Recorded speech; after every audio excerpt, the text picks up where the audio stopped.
Hola, buenas tardes a todos. Vamos a empezar la primera sesión de la Comisión de Derecho Digital y Protección de Datos Online y esta tarde nos acompaña Rosario Tiscar y Fernando Morales de la empresa Cyberforensic, que se han prestado a colaborar con nosotros para el seminario online sobre prueba digital del que ya tenéis noticia a través de la publicidad del colegio. Esta tarde, en este seminario, el equipo de Cyberforensic nos expondrá cómo tratar correctamente las evidencias digitales más comunes y cómo presentarlas como prueba en un proceso judicial con todas las garantías legales, minimizando la posibilidad de impugnación por la parte contraria. Principalmente se abordarán los temas de más actualidad y controversia, como son las conversaciones de WhatsApp, historial de navegación y correo electrónico.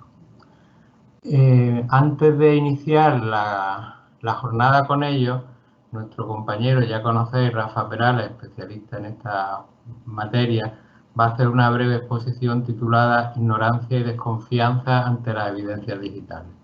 A continuación, iniciará su ponencia Fernando Morales y continuará Rosario Tiscar. Rosario Tiscar, según la información que nos facilitan, es ingeniero técnica en informática de sistemas y perito judicial informático, y Fernando Morales, gerente de Cyberforensic y máster en informática forense y peritaje judicial e informático. Por lo tanto, entendemos que tienen los conocimientos, capacidad para informarnos de esta materia sobradamente. Y ahora ya sin más trámite damos paso a Rafael Perales, que va a hacer una pequeña presentación, como es habitual en él, con un ejemplo práctico. Rafa, puedes empezar. Gracias, Luis. Bueno, yo solamente voy a compartir, os saludo a todos, gracias por acudir. Voy a hacer una pequeña demostración práctica para que tenga sentido la exposición que va a ser Cyberforensic, ¿no? Ya es simplemente en algo que se suele hacer, que es aportar un pantallazo como prueba a una demanda o a una denuncia. Voy a compartir mi escritorio.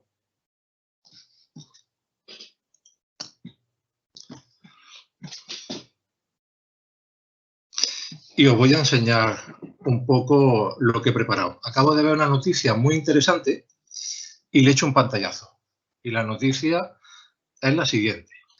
En el diario Córdoba se ha publicado hace poco una noticia en que Defensa le da una nueva alegría a Córdoba y dice que puede celebrar la feria en Caballeriza. Dice que el Ministerio ha comunicado la posibilidad de emplear el inmueble para la feria de la ciudad. El gobierno local espera culminar el proceso antes del mayo festivo cordobés. Esa es la noticia que yo pienso aportar en un juicio.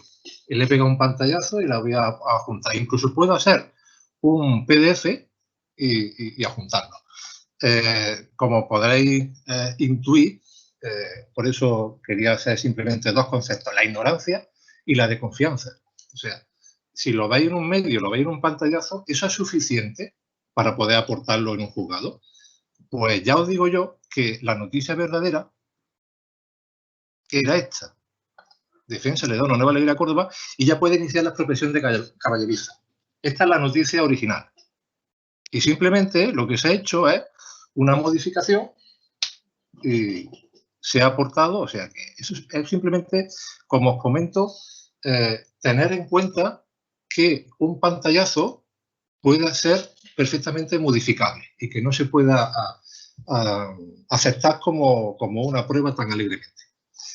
Esta era simplemente la observación que yo quería hacer y que sirve un poco de enganche y para llamar un poco la atención de lo que es una evidencia y una prueba digital. Espero que os haya sido divertida y os haya servido de algo. De paso a Fernando.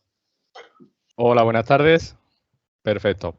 Hola, buenas tardes. Muchísimas gracias, Luis. Muchísimas gracias, Rafael, por darnos esta oportunidad que tenemos hoy aquí en el colegio. El objetivo de hoy no es más que asentar las bases, los conceptos básicos de lo que es la prueba digital, cómo presentarla, esa desconfianza de la que nos ha hablado Rafael, que hay que tener siempre, donde buscar las máximas garantías jurídicas para que las pruebas digitales que se utilicen en un proceso judicial, valga la redundancia, guarden todas las garantías y no se utilicen tan alegremente como una prueba, ¿no? Para demostrar la realización de unos hechos. Bien, quería decir esto porque vamos a hacerlo bastante básico. En un futuro incluso podríamos plantear, ya lo hemos comentado con Rafael, una segunda sesión más adelante, un poco más avanzada. Pero hoy queremos nos sentiremos satisfechos con que queden los conceptos básicos bastante claros. ¿De acuerdo? Bien, vamos a empezar la presentación de hoy. Bueno, creo que no lo han dicho los compañeros. Las dudas que os vayan surgiendo a lo largo de la presentación, para no interrumpir y hacer esto demasiado extenso, las podéis ir comunicando en el chat que tenéis. Y Rafael, al final de la presentación, nos trasladará todas esas preguntas y se darán respuesta a todas aquellas preguntas que sean interesantes. ¿De acuerdo? Bien.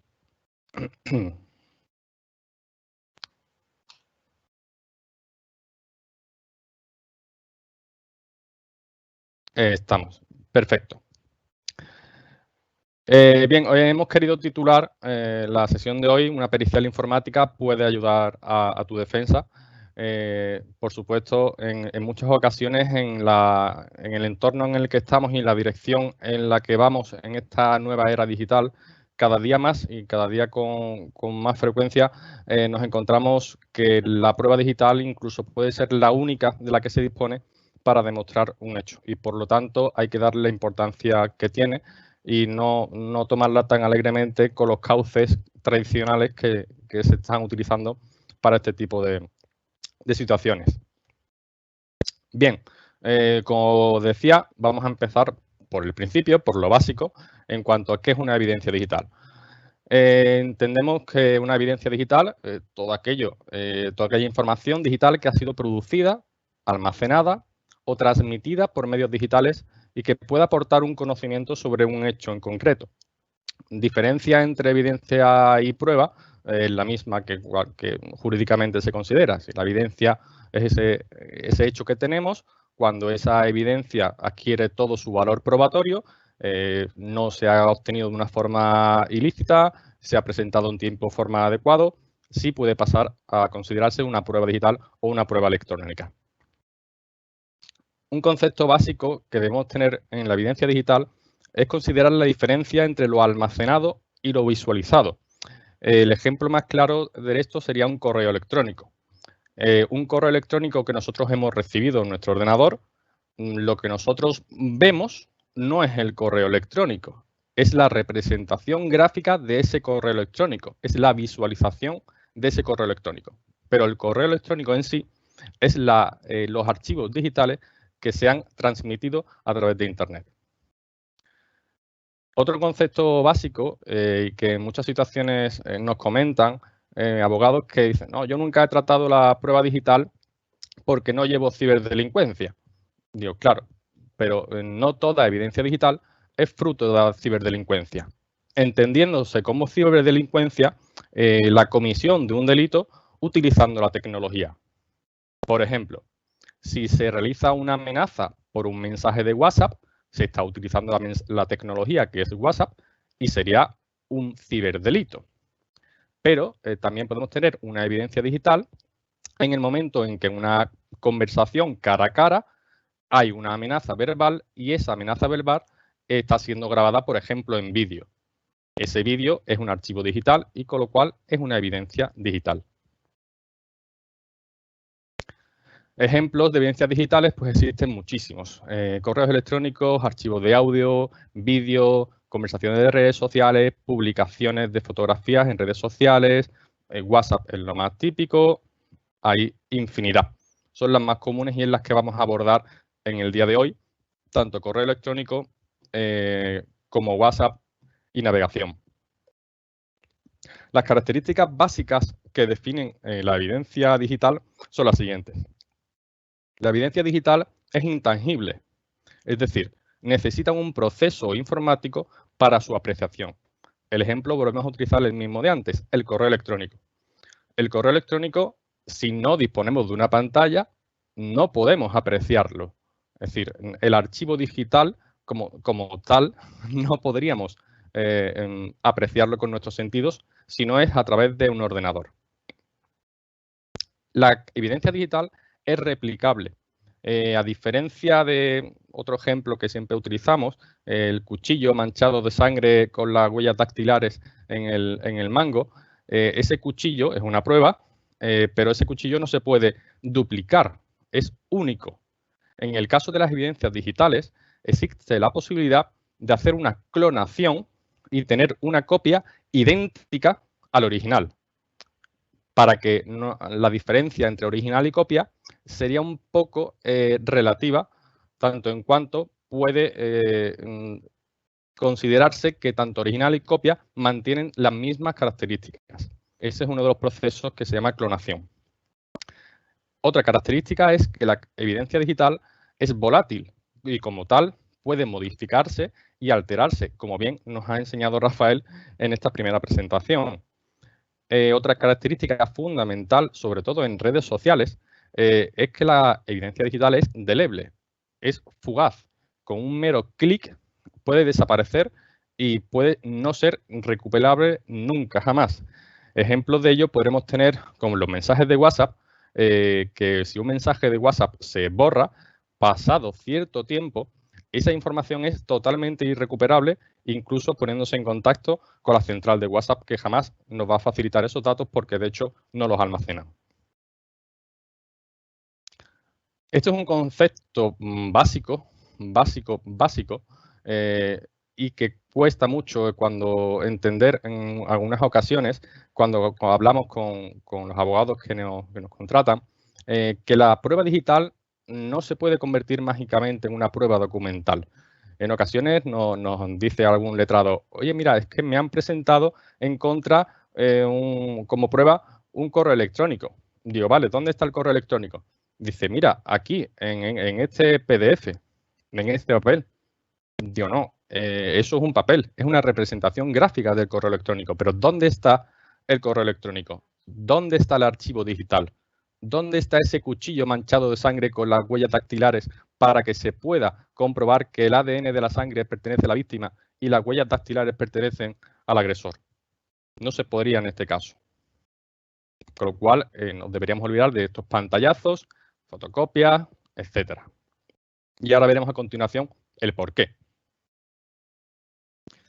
Bien, el objetivo de la sesión de hoy se basa en que no hay una normativa específica aún de cómo tratar la prueba digital en los procedimientos judiciales, ni cómo valorarla incluso, más allá del propio libre albedrío del que posee el juzgador. Bien, vamos a mostrar un par de sentencias que han sido la base sobre lo que poco a poco, a base de prueba y error, se han ido construyendo los diferentes procedimientos para tratar la evidencia digital. Esta es la sentencia básica de lo penal, sentencia del Tribunal Supremo 300 de 2015, que dice así, la posibilidad de una manipulación de los archivos digitales, ya estamos hablando de manipulación de los archivos digitales, mediante los que se materializa este intercambio de ideas.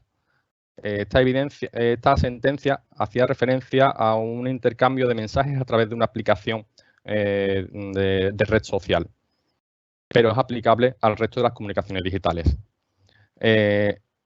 Mediante los que se materializa este intercambio de ideas, forma parte de la realidad de las cosas. Es decir, se asume que es probable que esos archivos digitales sean manipulados. Continuamos. Dice, el anonimato que autorizan tales sistemas y la libre creación de cuentas con una identidad fingida hacen perfectamente posible aparentar una comunicación en la que un único usuario se relaciona consigo mismo. Es decir, aquí hace el hincapié en lo difícil que en algunas ocasiones supone ver la autenticidad, la autoría y la integridad de esas pruebas digitales. Por lo tanto, de ahí que la impugnación de la autenticidad de cualquiera de estas conversaciones, cuando son aportadas a la causa mediante archivos de impresión, es decir, en papel, desplaza la carga de la prueba hacia quien pretende aprovechar su idoneidad probatoria. Será indispensable, en tal caso, la práctica de una prueba pericial que identifique el verdadero origen de esta comunicación, la identidad de los interlocutores y, en fin, la integridad de su contenido. Volvemos a lo mismo, autoría e integridad. La siguiente sentencia, ya de 2019, nos habla directamente ya de WhatsApp y nos dice así: este tipo de pruebas digitales pueden aportarse al proceso mediante acta notarial o adveración de teléfonos móviles y sus contenidos ante el letrado de la Administración de Justicia, o meros pantallazos como fotografías de un hilo de mensajes de WhatsApp. Pero, y aquí lo importante, hay que recordar que en los casos en los que la defensa impugne esta prueba digital, no sería una prueba digital, por eso lo pongo entre comillas, una prueba digital no puede ser un papel. Si se impugna esta prueba digital en el escrito de defensa, motiva y obliga a la acusación a proponer una prueba pericial informática acerca de la veracidad del contenido de estos mensajes y que estos no han sido alterados. Es decir, los dos conceptos que hemos hablado antes: autoría y integridad del contenido.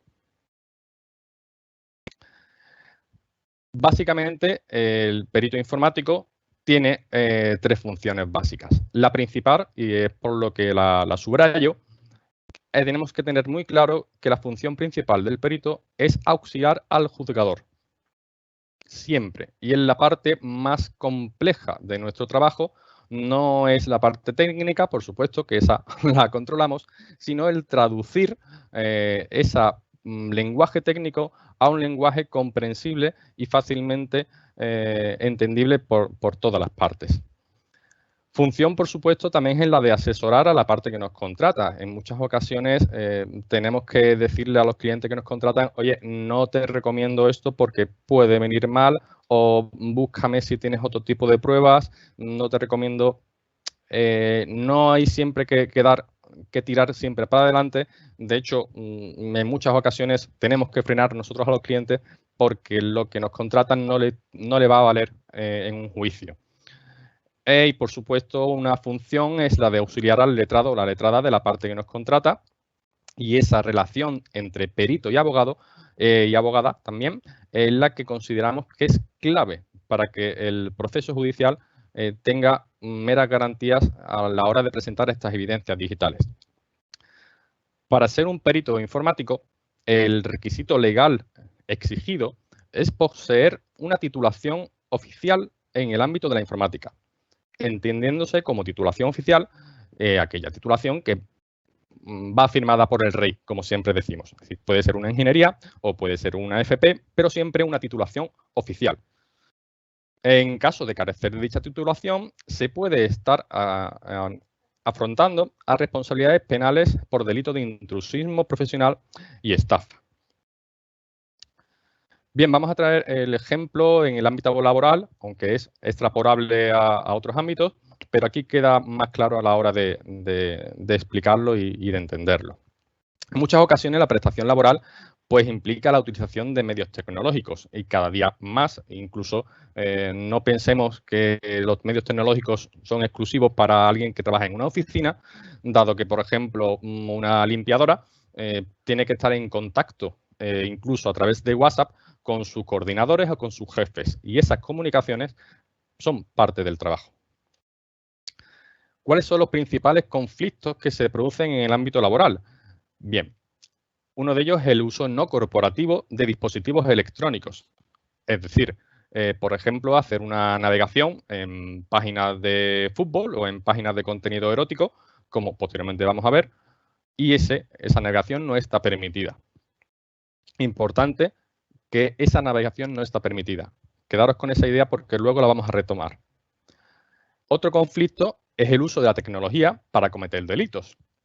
Por ejemplo, si tenemos un grupo de chat de empresa y se está cometiendo un acoso o incluso una amenaza a alguno de los empleados.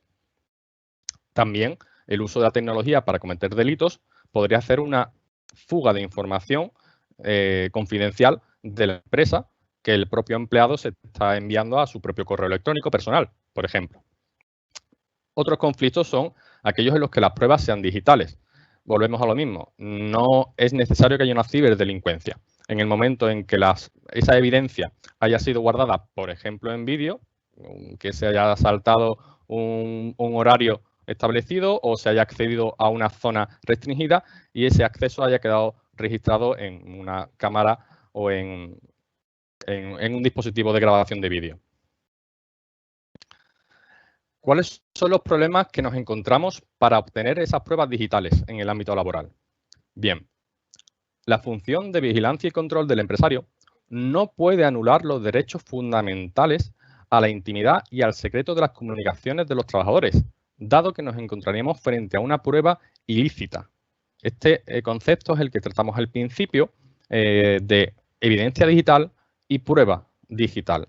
Es un gran problema y nos hemos encontrado en muchas ocasiones en nuestra experiencia abogados o incluso empresarios que nos solicitan una inspección de un dispositivo digital, un ordenador de un trabajador, pero no disponen absolutamente de ningún contrato ni ninguna cláusula que regule el uso de dichos dispositivos. Con lo cual nos encontraremos frente a una prueba ilícita que ha sido gracias por vulnerar los derechos fundamentales. ¿Cuáles son estos derechos fundamentales? Bien, aquí este ejemplo lo va a clarificar y lo decía al principio. Esto es un caso real. Una empresa me tuvo que indemnizar a un trabajador al que despidió por ver porno. Es decir, era un trabajador que se demostró que más del 50% de su jornada se la pasaba viendo contenido erótico en su ordenador. Incluso se contrató un perito que certificara que durante todo ese tiempo había una navegación en diferentes páginas. Pues bien, como no existía, ese trabajador no había firmado ninguna cláusula que regulara el uso de sus dispositivos, finalmente la empresa, el Tribunal Supremo condenó a la empresa a que indemnizara al trabajador con 47.000 euros. Por eso recuerdo no correr tan alegremente cuando se intentan buscar pruebas digitales. Primero hay que asegurarse que para obtener esas pruebas digitales no se está vulnerando ningún derecho. Estos derechos principalmente son el secreto de las comunicaciones, recogido en el artículo 18 de la Constitución, en el que también, en su punto 4 del artículo 18, dice: la ley limitará el uso de la informática para garantizar el honor y la intimidad personal y familiar de los ciudadanos y el pleno ejercicio de sus derechos. Daros cuenta que ya en la propia Constitución ya se habla del uso de la informática. En la Ley Orgánica de Protección de Datos y Garantía de Derechos Digitales, de la que es experto nuestro compañero Rafael, en su artículo 18, que trata sobre el derecho a la intimidad y el uso de dispositivos digitales en el ámbito laboral, dice en el punto 1: los trabajadores y empleados públicos tendrán derecho a la protección de su intimidad en el uso de dispositivos digitales puestos a su disposición por el empleador. ¿Quiere decir esto que en ningún momento podemos inspeccionar los dispositivos electrónicos que el empleador ha puesto a disposición al trabajador? Pues no siempre es así y se puede hacer siguiendo unos pasos que a continuación nos va a explicar la compañera Rosario en cuanto a cómo hacer correctamente una adquisición de evidencias digitales.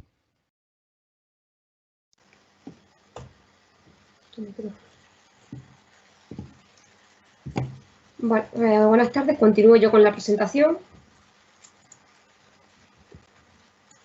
Normalmente debe ser la empresa la que establece los criterios sobre el uso de los dispositivos digitales. Y cuando se establecen estos criterios, lo común es que la empresa, en nuestro contrato, pues deje indicado que los dispositivos son propiedad de la empresa, que la información es propiedad de la empresa, se limita el uso de los dispositivos, pero no se suele indicar que en caso de que sea necesario, la empresa puede monitorizar el ordenador o el teléfono móvil del trabajador. Y aquí es donde nosotros, los peritos, nos encontramos con este problema, ya que para poder acceder al dispositivo del trabajador de manera lícita, el trabajador previamente debe de ser informado de que se va a monitorizar o analizar su ordenador. Si la empresa no ha informado al trabajador, estaríamos cometiendo un delito, ya que se estaría invadiendo su derecho a la intimidad.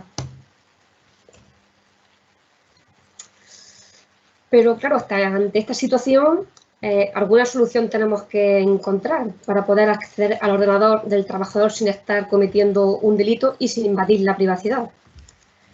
En este caso, para acceder al contenido del ordenador del trabajador, para no vulnerar su privacidad, tenemos que tener en cuenta los siguientes puntos. Y es que las técnicas y las herramientas que utilicemos para realizar la investigación deben de ser técnicas justificadas, técnicas pertinentes y deben ser lo menos invasivas que sea posible. Y sobre todo, y lo más importante, es respetar el principio de proporcionalidad.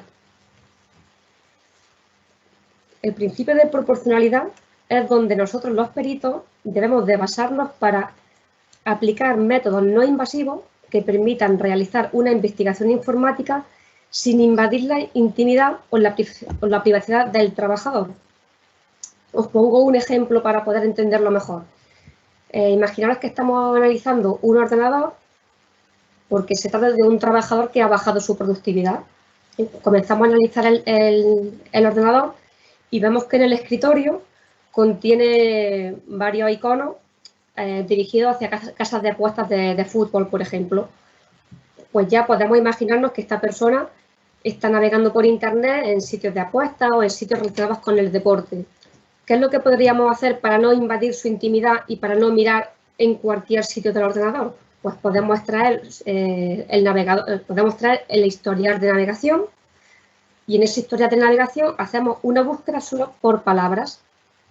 Podemos ir buscando pues, la palabra el marca, palabra el mundo deportivo, palabra casas de apuestas y así hacemos una búsqueda sesgada sin estar invadiendo su intimidad o privacidad.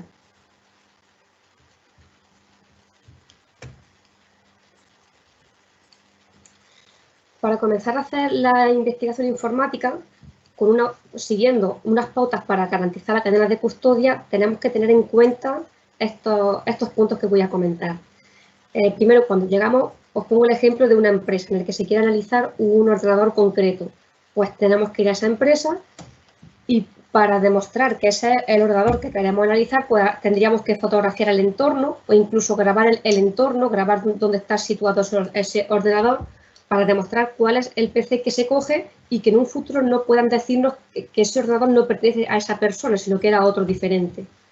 Entonces cogeríamos ese ordenador, sobre todo tenemos que siempre justificar la fecha y la hora en la que estamos para situarnos en el tiempo. Procedemos a quitar el disco duro y cuando quitamos el disco duro es importante que fotografiemos siempre todos los pasos que hacemos para en este momento demostrar el número de serie y que no puedan en un futuro indicarnos que le hemos podido dar un cambiazo o que hemos cogido el disco duro equivocado.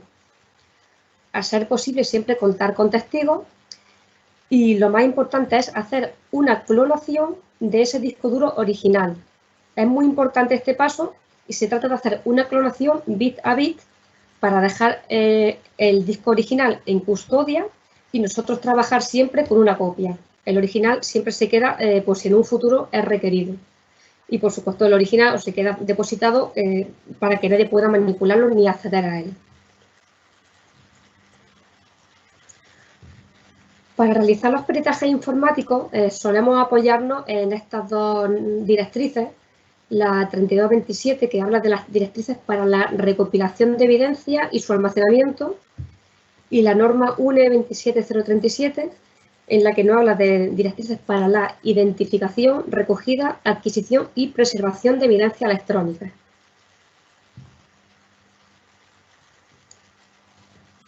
Vamos a poner ejemplos prácticos. Voy a explicar en este caso cómo no se debe presentar una conversación de WhatsApp. Una conversación de WhatsApp no se debería presentar solamente en texto. Por ejemplo, si le dais a enviar conversación a vuestro correo y cogéis ese archivo y lo imprimís, eso no debería poderse presentar. ¿Por qué? Porque estáis imprimiendo un archivo que está escrito en Word o en un TXT. Ese archivo es totalmente manipulable. Ahí podríamos escribir lo que quisiéramos o podríamos omitir contenido. Tampoco se debería presentar capturas de pantalla. Por lo mismo, una captura de pantalla es una imagen y esa imagen la podemos modificar y podemos alterar su contenido. Y algo con lo que hay mucha controversia es con el cotejo y adversación por parte de un fedatario público. Que un fedatario público indique que un mensaje de WhatsApp es verídico, tampoco debería tener realmente una justificación legal. ¿Por qué? Porque el fedatario público está dando fe de lo que está viendo en la pantalla, pero el fedatario público no extrae la base de datos de WhatsApp para analizarla y comprobar si realmente ha habido o no ha habido manipulación. De hecho, para alterar conversaciones de WhatsApp existen muchas aplicaciones que además la mayoría de ellas son gratuitas en las que podemos incluso crear conversaciones ficticias. En WhatsApp, si entráis dentro de la tienda de Google Play o de App Store y ponéis fake WhatsApp, vais a comprobar que tenemos un montón de aplicaciones gratuitas con las que podemos incluso crear conversaciones con números de teléfono, incluso poniéndole también una imagen al avatar. Aquí os muestro un ejemplo de una conversación creada. Aquí está creada una conversación con Mariano Rajoy. Se le ha puesto incluso la foto de Rajoy y he puesto mi número de teléfono para demostrar que efectivamente es muy fácil manipular una conversación. Si con este ejemplo fuéramos a un notario, le enseñamos el teléfono, le enseñamos la conversación y el notario perfectamente podría dar fe de que lo que está viendo es real, sin saber que lógicamente está falsificado. Y ahora os indico cómo sí se debe presentar una conversación de WhatsApp. Una conversación de WhatsApp, para que tenga todas las garantías legales en un proceso judicial, se debería presentar por medio de un informe pericial informático. ¿Qué se hace en este tipo de periciales informáticas? Lo que hacemos es extraer la base de datos de WhatsApp. Se analiza la base de datos y ahí es donde comprobamos si ha habido o no ha habido algún tipo de alteración. Y algo también muy importante es que esa evidencia digital, que en este caso es la base de datos de WhatsApp, esa evidencia tiene que estar a disposición de la otra parte, por si la otra parte pidiera una contrapericial, que tenga la opción de coger la evidencia y analizarla. Aquí tenemos un ejemplo de sentencia, la 375 del año 18 del Tribunal Supremo, en la que se indica que es requisito de pericial informática para la admisión probatoria de comunicaciones electrónicas. Esto es un ejemplo de sentencia.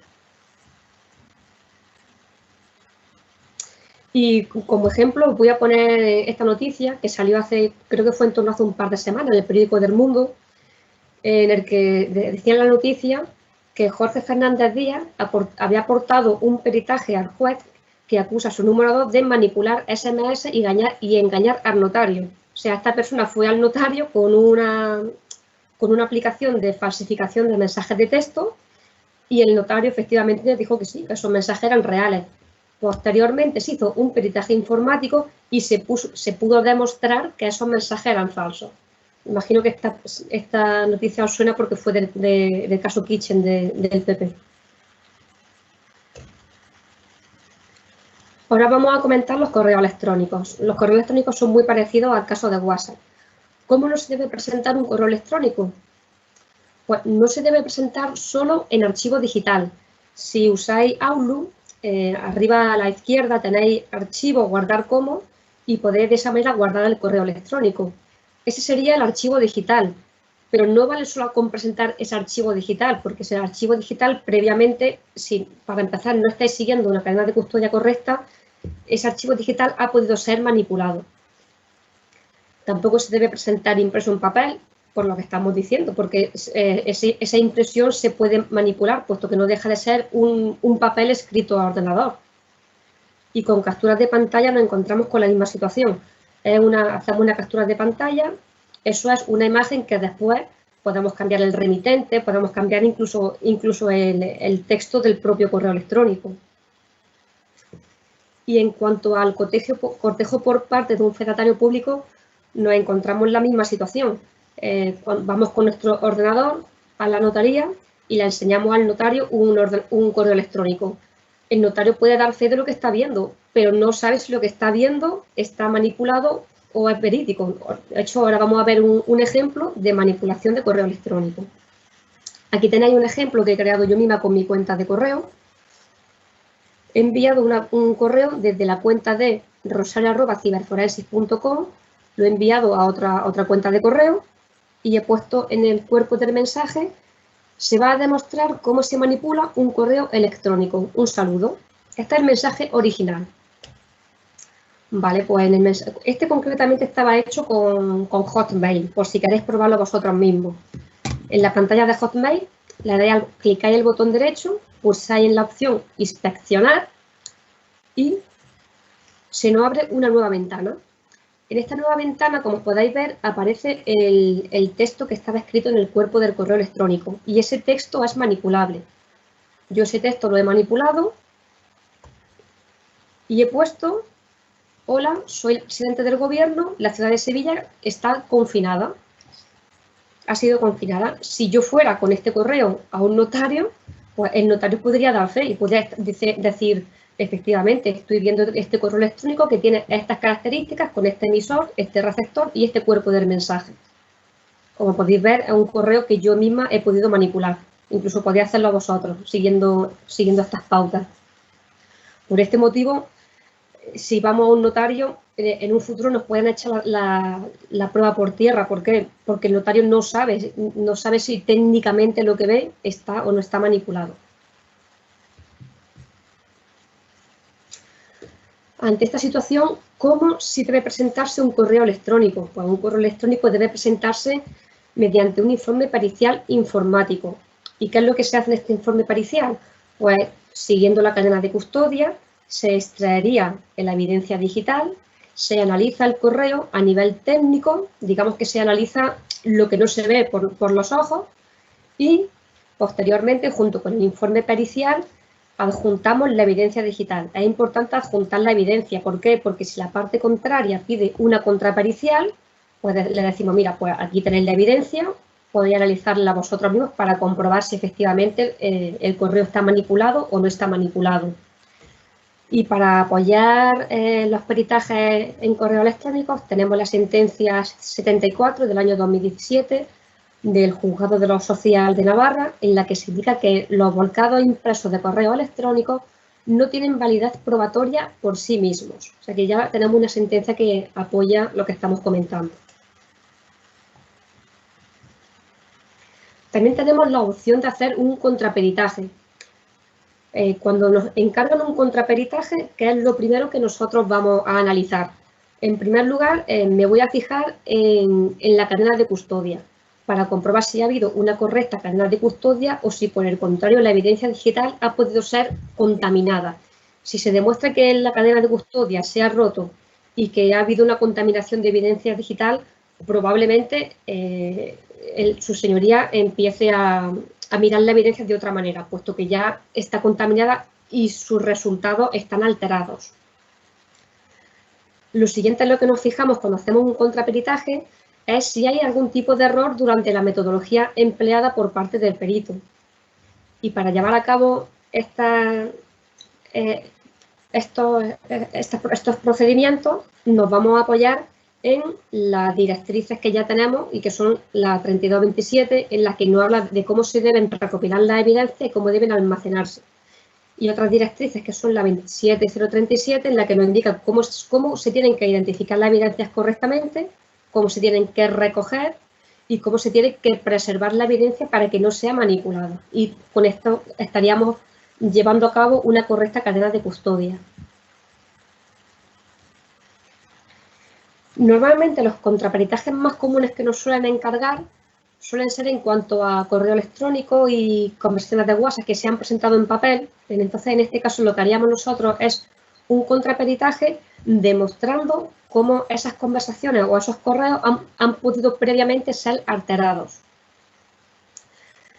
También nos vienen algunos contraperitajes porque la parte contraria no aporta la evidencia digital, solamente aporta un informe pericial. Pero claro, si no aportan la evidencia digital, no estás demostrando ni siquiera que exista esa evidencia. y nuestra parte, o sea, yo como perito no podría ni siquiera hacer un contrainforme, un contraperitaje. No podría decir si lo que el otro perito, si las conclusiones del otro perito son concluyentes o han podido estar manipuladas. También tenemos muchas actas de fedatario público, como el caso que os he expuesto de caso Kitchen, que son unos correos, no, en este caso eran mensajes de texto que habían sido alterados y el notario, pues, como no sabe a nivel técnico si ha sido alterado o no, pues había dado fe de esos mensajes de texto. Y ya pues volvemos un poco a los típicos pantallazos y a las impresiones que se hacen de evidencias digitales. Por ejemplo, de una conversación impresa, pues lógicamente no es una evidencia digital. Y aquí le paso a mi compañero Fernando nuevamente la palabra. Vamos a concluir con los puntos claves que hemos visto hoy y lo que más os puede resultar como ayuda ahora a la hora de tener referencias de cómo tratar la evidencia digital. Bien, después de todo lo que hemos visto a lo largo de la sesión de hoy, podemos concluir lo siguiente. Por una parte, no significa que todas las pruebas digitales siempre tengan que pasar por mano de un perito. No. ¿Qué pasa? ¿Cuándo se puede presentar una prueba digital entre comillas? ¿Cuándo se puede presentar una prueba digital únicamente en papel? Para empezar, la información que se aporta debería haberse obtenido de una forma lícita, como hemos dicho anteriormente, sin vulnerar los derechos fundamentales. Por otra parte, se puede presentar siempre y cuando no sea impugnada por la parte contraria. Otra opción es que esas pruebas que se están presentando en papel se reconozcan como verídicas por ambas partes. ¿Qué sucede? Esto normalmente no se da. Otro punto clave es el cotejo por fedatario público, que ya lo hemos visto a lo largo de la sesión de hoy. La existencia de esa posibilidad de engaño que cada día más nos estamos dando cuenta que se produce. Y además los medios tecnológicos para conseguir esos engaños cada día son más avanzados e incluso nosotros tenemos que estar continuamente actualizándonos porque existen nuevas técnicas, nuevos protocolos, nuevas aplicaciones, incluso gratuitas, como hemos visto, que pueden hacer auténticas barbaridades y editar una conversación y hacer que sea como nosotros queramos, incluso escribir los mensajes entrantes y salientes, cambiar número de teléfono, cambiar fotografías, cualquier cosa. Por lo tanto, la aportación de la prueba digital con las máximas garantías debe hacerse con una acreditación de autenticidad, sabiendo que es el autor de esos hechos, e integridad. Es decir, esa prueba no ha sido manipulada y se mantiene exactamente igual que desde el momento en que se produjeron los hechos y nosotros extrajimos esas evidencias. Eso se realiza a través de la figura de la pericial informática. Bien, hasta aquí son los puntos clave, la presentación básica que era la que íbamos a hacer hoy. En un futuro esperamos contar, si así vemos que hay un interés y si se nos da esa segunda opción el Colegio de Abogados de Córdoba, haremos una segunda presentación más avanzada, pero nos sentimos orgullosos con que con la presentación de hoy hayamos aclarado bastantes conceptos en referente a cómo tratar la prueba digital, cuáles son sus riesgos, los peligros de, como nos decía el compañero Rafael al principio, esa desconfianza que hay que tener en respecto a la prueba digital. Bien, pues a continuación empezamos a dar respuesta a las preguntas que nos va a trasladar Rafael Perales. Pues muchas gracias por la presentación. No ha habido muchas preguntas, yo sí tengo un par de preguntas. Voy con la primera. La primera es que yo creo que varias de ellas ya se han respondido. Una primera se ha dicho, ¿se podría presentar una transcripción de audio de mensajería realizada por una aplicación? Yo creo que con lo que había explicado de WhatsApp, pero si podéis añadir algo más al compañero que lo ha formulado. Vale, en este caso, si se trata de una transcripción de un audio, lo que habría que presentar realmente y lo que habría que peritar es el archivo de audio. Nosotros cogemos el archivo de audio y lo que hacemos es analizar su espectro para ver si ha habido un corte, si se ha unido una conversación con otra, si ha habido algún tipo de manipulación. Y luego, además, se presenta también transcrita, pero el presentarlo transcrito no deja de ser para, digamos, para facilitarle un poco la labor a su señoría. Pero realmente el archivo digital es el archivo de audio y el que hay que analizar es el archivo de audio. Muy bien. La otra pregunta es sobre un caso real. Lo hace Pablo. El anterior no había... No, perdón, he puesto otra que es distinta. Un segundito que me he equivocado. He publicado otra... obligatorio. Pablo, sí, Pablo. Un caso real. Se nos informó por un funcionario el informarle el número de las diligencias previas que queríamos conocer, que las mismas se encontraban en trámite, cuando habían sido archivadas e ingresadas en sede electrónica casi 2 semanas antes. Mi pregunta es, ¿se puede acreditar que se entró en la página de la diligencia señalada en una fecha concreta y otra? Para el caso en que se pueda probar la anterior, ¿se puede probar la manipulación de un ordenador? Yo creo que es un poco, dice que es un caso real, no sé yo quién ha podido entrar en la sede electrónica. A ver si nos podéis arrojar un poquillo de luz al respecto. Cuando dices entrar en la página web, ¿te refieres a entrar con un usuario y una contraseña? Claro, lo de entrar en una página web, no sé si se refieren simplemente navegando o entrando con un usuario y con una contraseña. Es muy genérica la pregunta, supongo. Eso habría que verlo de forma un poquito más concreta, ¿no? Para sí, cómo ha sido la intromisión. En el caso de que se entrara con un usuario y contraseña, pues en esa página web, pidiendo lógicamente autorización, se podría ver en los registros de los usuarios logados, pero claro, imagino que hay que pedir lógicamente autorización para poder hacer ese estudio. En todo caso, siempre se puede probar la manipulación, ¿no? De cualquier equipo. Hombre, habría que saber exactamente de lo que va el caso, porque es una pregunta un poco genérica, pero sí que tenemos que tener en cuenta que en el mundo de la informática, generalmente casi todo lo que hacemos va dejando un rastro. Entonces, acotando un poco el alcance y sabiendo bien qué es lo que se necesita, en este caso, si es el acceso a una página web, si es mediante usuario y contraseña, pues se podría luego mirar en el histórico y ver qué usuarios se han logado en un tiempo concreto. Bien, habría que analizar un poquito más la pregunta más concretamente. Un compañero que se ha puesto Anonymous, ya sabemos quién es. ¿Cómo se aporta correctamente un correo electrónico a un WhatsApp para que se puedan probar? Yo creo que ha sido respondida por la presentación que habéis hecho. Habéis dado una serie de pautas de cómo se puede aportar. A la presentación me remito. Yo creo que vamos a continuar con otra pregunta. Aquí hay una de compañero, Manuel Fernández Pollatos, pregunta. El problema, entiendo, es que hay otra jurisprudencia, como la del Superior de Justicia de Galicia, que reconoce la veracidad de dicha conversación y su contenido. Esto puede ser mediante pruebas testificadas de alguno de los intervinientes o interrogatorio de parte.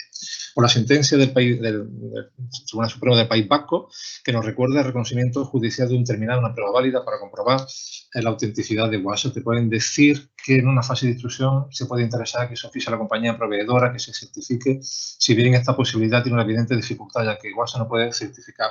Vale, aquí más o menos vuelve a dar un poquito más lo que comentó Fernando de la diversa jurisprudencia que hay y que no hay una única interpretación válida todavía, ¿no? O digamos única de esta interpretación. Yo, por ejemplo, aquí lo que sí voy a introducir con respecto a este tema de WhatsApp, porque la siguiente pregunta no va sobre el tema de WhatsApp, yo preguntaría, ¿veis aconsejable que no sea o notario o perito, sino, yo siempre lo hago así, por lo menos, que se acuda al notario con el perito? Y lo digo por el reglamento 1, el artículo 1 del reglamento del notariado, ¿no? Todos conocemos que los notarios, en la esfera de los hechos, pueden levantar actas o pueden acreditar lo que el notario ve, oye o percibe por sus sentidos. Que eso es lo que dice el reglamento notarial, ¿no? O sea, lo que un notario pueda percibir por sus sentidos. O sea, la vista, el oído, incluso y demás. Entonces, lo que no se ve, como diríamos el lenguaje futbolístico, lo que el ojo no ve, lo ve el perito. Entonces, si se acude al notario a aconsejar, yo por lo menos siempre lo aconsejo, pero como veis, el hecho de que se vaya al notario con el perito. Perfecto. Bien, respondiendo a la pregunta que nos traslada el compañero Rafael respecto a si es aconsejable o no es aconsejable la figura del notario, obviamente va a depender mucho del caso y de la consideración de esa necesidad que vea el propio letrado con el que estamos trabajando. No hay una obligación como tal de contar con la figura del notario.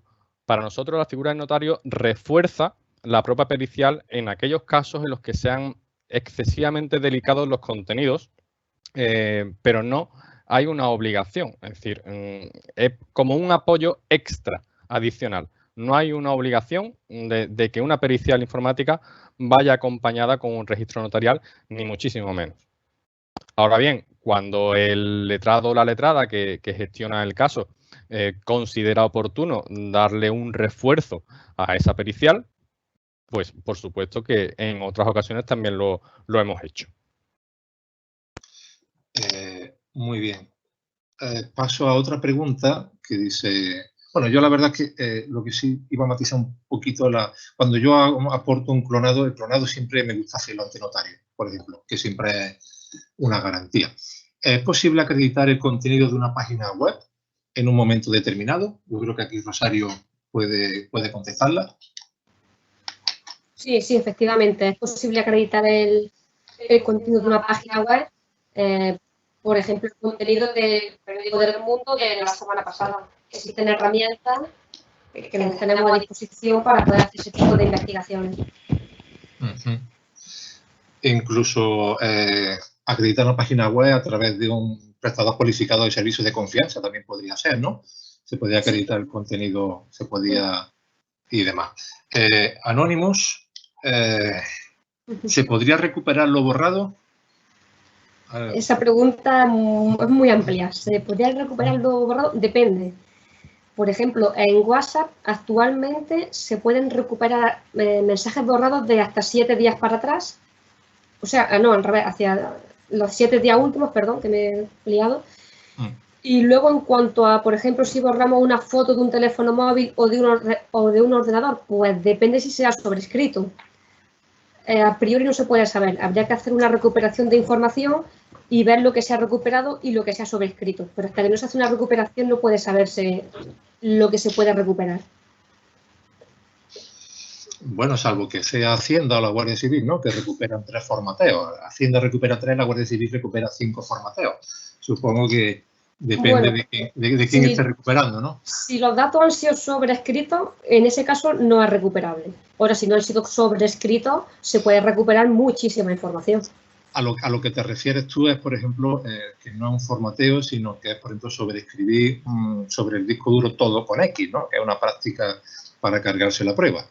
Efectivamente, por ejemplo, o coges un disco duro y lo formateas a bajo nivel llenándolo todo de ceros. Pues en ese caso estás sobreescribiendo el disco duro entero bit a bit. Pero bueno, también hablamos ya de técnicas relativamente avanzadas, que hay que conocerlas. Claro, hay que saber cómo se... voy saltándome unas preguntas, porque algunas van referidas a los precios de las periciales. Aquí, por ejemplo, al libro anterior, un comentario. Cuando se aprueba aquí, Octavio nos está preguntando ahora, cuando se aporta la prueba digital, ¿es obligatorio por parte del perito acudir a la vista oral con los medios de reproducción que proceda? Es una cuestión más o menos procesal, ¿no? Que dice que hay que acudir con el ordenador, el teléfono. ¿Cómo verías tú que se fuera con un ordenador y un propio teléfono al juzgado? Hombre, hasta ahora, a los juicios o las vistas a las que yo he asistido, no he tenido la necesidad de ir con un ordenador o de ir con un teléfono propio. Pero si fuera necesario ir con un ordenador o un teléfono para demostrar, por ejemplo, lo fácil que es hacer una manipulación de WhatsApp, es que con mi propio teléfono móvil lo puedo demostrar en menos de 1 minuto. O sea que claro. Sí, si se diera el caso, claro que podría ser. Bien, ahí ahora se han animado todos a hacer preguntas, uno detrás de otro. sería, bien, esto yo creo que vamos a remarcar una que hace el compañero Juan Carlos, que dice, ¿sería una evidencia digital para aportar al procedimiento la exportación de un chat de WhatsApp? Lo habéis comentado ya en la ponencia, pero veo que si andáis un poquito más, o sea, ¿sería suficiente con exportar la conversación del chat de WhatsApp? No, es que no es ni suficiente ni es válido, porque claro, es lo que decíamos, si tú le das a exportar a tu correo electrónico, te va a llegar un archivo en TXT que luego tú coges y lo imprimes, pero claro, es que es un archivo escrito a ordenador, ahí puedes manipular todo lo que quieras. Entonces, lo correcto es hacerlo mediante una pericial informática, que lo que se hace es extraer la base de datos de WhatsApp y lo que se analiza es la base de datos para ver si la base de datos ha sido o no ha sido manipulada. Pero es que exportar, de hecho podría hacer la prueba, si le dais a exportar, lo que vaya a obtener es un archivo escrito a Word. Entonces, claro, eso lo podéis crear vosotros mismos. Ese es el problema que nos encontramos con esos casos. Vale, esencialmente. Siempre hay que irse al origen, ¿no? Como habéis dicho, ¿no? Al origen de la evidencia. Aquí Carmen nos pregunta, cuando el volcado se hace por el funcionario en el juzgado directamente del teléfono móvil, eso entendemos que tiene validez. ¿Cómo veis que haga las funciones depende del funcionario, ¿no? Si fuera el letrado de Administración de Justicia, o como llamamos los viejos, el secretario judicial, o si fuera que se hace allí el volcado. ¿Cómo veis eso? Sin asistencia, supongo que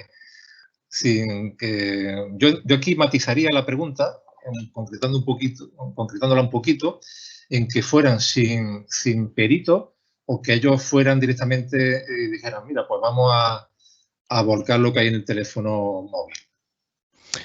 Bien, haciendo un poco de comparativa, y ese refrán que dice zapatero a tu zapato, entendemos que, por una parte, los fedatarios públicos están para lo que están y obligarles, por decirlo así, a adquirir unas competencias digitales para que garanticen al 100% que esas acciones que están realizando no vulneran o no han sido, mejor dicho, guardan toda la cadena de custodia, estaríamos exigiendo algo para lo que no han sido preparados, ni por su formación ni por sus capacidades técnicas en ese momento. Hemos dicho y hemos puesto varios ejemplos de lo fácil que es engañar a un fedatario público sin necesidad de tener altos conocimientos en informática. Podemos meternos en YouTube, podemos meternos en Internet y hay cientos de manuales para falsificar pruebas. Eso a día de hoy. Dentro de un mes habrá miles. Dentro de un año habrá millones de formas de engañar a los fedatarios públicos. Con lo cual, y respondiendo a la pregunta que me traslada Rafael, si se realiza el volcado en presencia de un fedatario público, no se sabe si se está haciendo correctamente el volcado o si lo que está visualizando el fedatario público es una simulación de un volcado. Sí, claro, habría que ver el equipo con el que se está haciendo, ¿no? Para concluir un poquito el tema de WhatsApp, aquí Manuel Fernández Pollato vuelve a insistir. Manuel ha hecho otras intervenciones con jurisprudencia, pero las podremos responder en privado, porque es un poquito sobre el tema de que no hay una sola interpretación. Y aquí con respecto a la jurisprudencia, Rafael, sí. Que hemos hablado de mucha jurisprudencia y tú has intervenido antes indicando que una jurisprudencia puede ir en una dirección y la siguiente en otra, totalmente. También comunicar a todos los oyentes que la semana que viene, en la propia página web del ICA Córdoba, se va a publicar un artículo de una selección de jurisprudencia relacionada con la prueba digital. Ahí podréis valorar tanto la que va en un sentido como en otro, ¿vale? La pondremos de forma clasificada en modo artículo y enlazada para que directamente podáis acceder a esa jurisprudencia.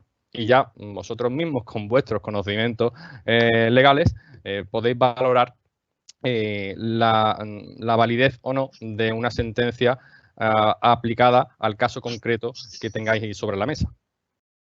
Vale, estoy seleccionando unas cuantas preguntas, que hay bastantes. Aquí me ha llamado mucho la atención que Manuel Fernández, otra vez, compañero, pregunta, y aquí quiero que me digáis si ha tenido la misma experiencia que he tenido yo. Y si hay alguna recomendación de cómo pedir prueba documental a WhatsApp para que traiga la conversación. Eso ya sabemos que está, si podéis comentarlo, vuestra experiencia, la mía es negativa, pero si queréis comentar algo. Bien. Si podéis hacer una... ¿Se me escucha? Sí. Sí. Vale. Podéis hacer una prueba. Todos tenéis el teléfono en la mano, o el 98% lo tendréis en la mano, ¿vale?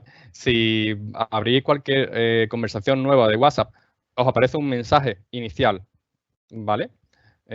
Mi cámara web no se ve, ¿verdad, Laura? Está en directo, sí. Sí. Vale, mira.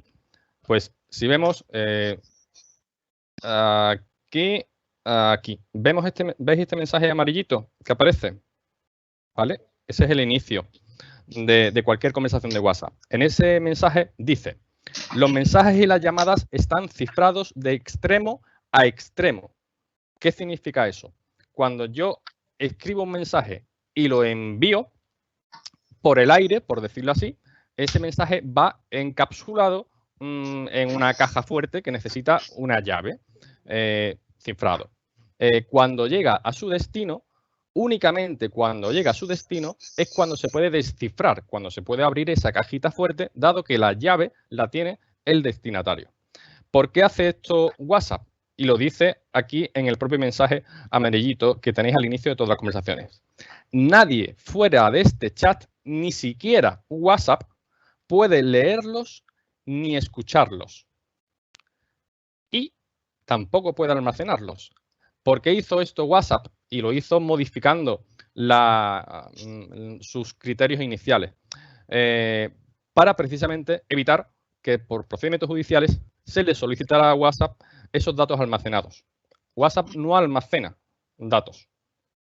Solamente salen encriptados de nuestro teléfono y se desencriptan, es decir, se abren en el teléfono origen. Es decir, solicitar, respondiendo directamente, solicitar a WhatsApp, aparte al señor Antonio WhatsApp, solicitar que nos diera una conversación entre dos personas, como no sea entre Pablo Iglesias y Pedro Sánchez, y ni aún así, porque volvemos a lo mismo, no lo tiene. No, la verdad es que el cifrado de extremo a extremo de WhatsApp, salvo que sea la NSA y tenga inteligencia artificial para que pueda desencriptar los cifrados, que ahora mismo, por ahora, no se pueden bloquear. Bueno, Vanessa Aguilar Palma dice que si respecto de una prueba existe un visionado o escucha de un vídeo o archivo de audio por parte de la Administración de Justicia del juzgado, ¿podría impugnarse a su vez por una pericial informática? Yo entiendo cómo lo veis. Aquí estamos más bien un tema procesal, ¿no? Más que un tema pericial, ¿verdad?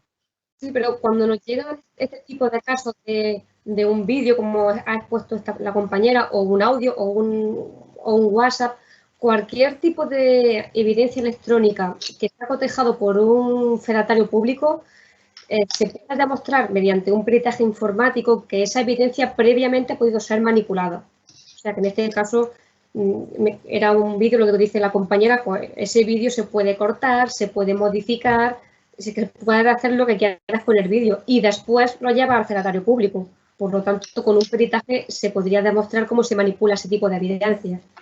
Es importante que cuando hablamos de evidencias digitales tengáis claro siempre que se tiene que aportar en un archivo digital. Por ejemplo, lo aporta en un CD-ROM guardado o en un pendrive, pero siempre en formato digital, que esa es la evidencia, nunca en papel.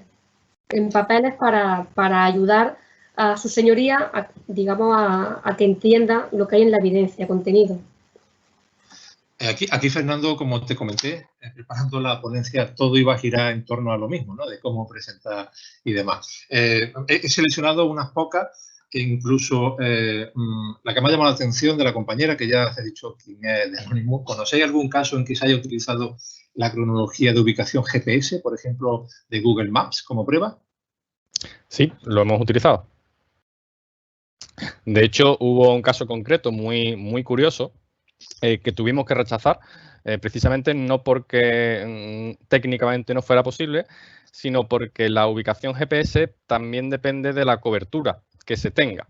Es decir, ese histórico, ese recorrido que va haciendo una persona mientras va en su coche o mientras va andando, son diferentes puntos unidos con una línea. Cuantos más puntos hay, más preciso es esa línea. En este caso, el cliente nos solicitaba, porque se quería defender de una acusación de un intento de atropello, y él llevaba la ubicación GPS activada y quería que lo defendiéramos certificando que él no había pasado por esa calle por la que supuestamente se había hecho la amenaza o el intento de atropello.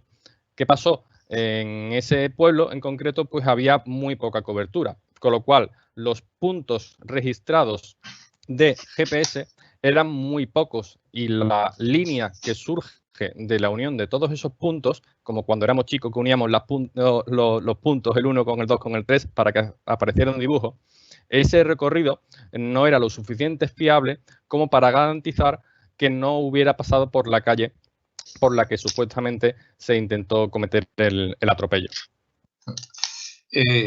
Genial. He seleccionado 3 preguntas más que van en relación al tema del proceso. Yo casi la voy a responder mejor yo que vosotros. Aquí, Marciano, les mando un saludo, compañero de promoción. ¿Puedo aportar un correo electrónico en papel impreso o archivo y anunciar que para el caso de impugnación de contrario se proponga pericial informática? Eso es un tema esencialmente procesal. Eso te respondo yo, Marciano. No. Porque tú, los documentos con los cuales tú fundamentes la causa de pedir o las pruebas que aportes para vulnerar la presunción de inocencia, tienes que aportarlas en formato electrónico desde primera hora.